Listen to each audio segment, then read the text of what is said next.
22 जनवरी को भगवान की प्राण प्रतिष्ठा के पहले देश भर से भगवान के चरणों में अर्पित करने के लिए कुछ न कुछ उपहार लेकर लोग पहुंच रहे हैं। ऐसे ही एक उपहार जयपुर से लेकर एक पूरी फैमिली आई हुई है। उन्हीं लोगों से जानते हैं कि क्या खास है और क्यों पहुंचे हुए हैं, क्या लेकर के भगवान के लिए आप आए हैं, जरा बताएं। थाल सामने दिखाई दे रहा है, बहुत कलात्मक है ये।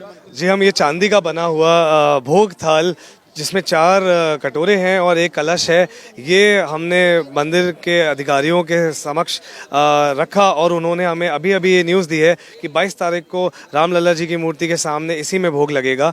अगर आप को मैं शॉर्ट में समझाऊं कि क्या हमने इसमें बनाया है, तो gold 24 carat gold plated base के ऊपर श्री हनुमान जी बैठे हैं और उन्होंने इस थाल को उठाया हुआ है जिसमें हमने 15 श्लोक सुंदरकांड के 35वें सर्गे के लिखे हैं, जिसमें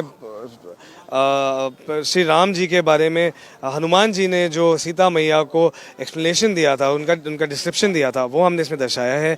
आप हर बोल को देखेंगे तो हर बोल में 21 कमल की पंखुड़ियां हैं, तो जीवन के किस पहलुओं को दिखाती हैं, इसी सोच। एकदम सही आप बोल रहे हैं। और अगर ये 4 बोल का अपन टोटल करते हैं तो 84 पंखुड़ियाँ हो जाती हैं, जिसका हमारी ओर से एक डिस्क्रिप्शन ये है कि केवल मनुष्य ही नहीं, अगर भगवान के दिए हुए धर्म पे और मार्ग पे हम चलते हैं तो सारी की सारी 84,000 योनियों को सही मार्ग मिलता है और एक अच्छा जीवन व्यतीत करने का अवसर प्राप्त होता है।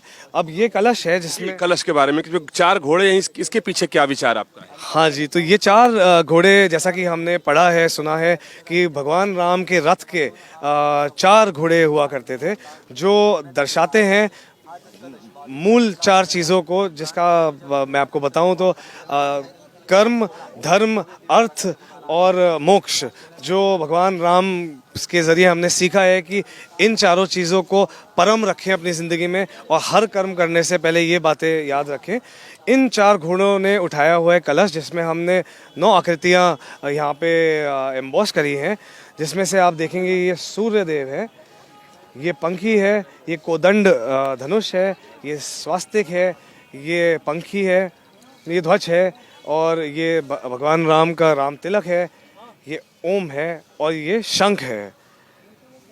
इस तरीके से ये भोग थाल बना हुआ है। और सबसे बड़ी बात है कि आप देखें इसके अंदर, मैं आपको बताऊं कि चूंकि भगवान सूर्यवंशी थे, तो मुझे लगता है कि शायद उसी को ध्यान में रखते हुए इस बीच थाल में भगवान सूर्य को बनाया गया है। यहाँ भगवान राम, माता सीता हैं और ये 10 तुलसी के 10 पत्तियां बनाई गई हैं। चूंकि भगवान विष्णु को, भगवान राम को वैष्णव है, तो तुलसी की पत्ती बहुत ही प्रिय है और 10 अवतारों को दिखाता है। साथ ही इसमें सुंदरकांड से लिए गए श्लोक भी इसमें लिखे गए। यही थीम है पूरा। हाँ जी, एक आपको और एक हम अपनी कला दिखाए पाए जो इसमें हमने इनग्रेव किया है। अपन ने कहानी सुनी है कि गिलहरी के स्नेह से श्री राम ने 3 उंगलियां फेरी थी पीठ पे, तो 3 लाइनें सफ़ेद हमेशा रह गई, आज भी दिखती हैं।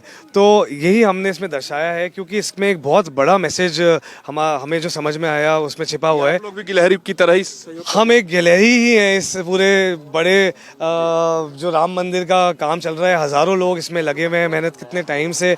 और यही हमने इससे सीखा है कि छोटा योगदान हो या बड़ा योगदान हो, हम सबका योगदान, अगर हम धर्म के राह पे, राम जी के राह पे चल रहे हैं, तो हम सबका योगदान उतना ही महत्व देता है जैसा बाकी सबको। बहुत ही कलात्मक ढंग से बनाया गया है इस थाल को, कि सुंदरकांड के इसमें श्लोक भी लिखे हुए हैं और नीचे जो आधार बनाया गया है, हनुमान जी वीर मुद्रा में हैं और इस पूरे थाल को दोनों हाथ से उठाए हुए हैं। गदा है, पूंछ उनका सामने है और ये सोने से बनाया गया है और इस थाल को बनाया गया है, ट्रस्ट को समर्पित किया गया है।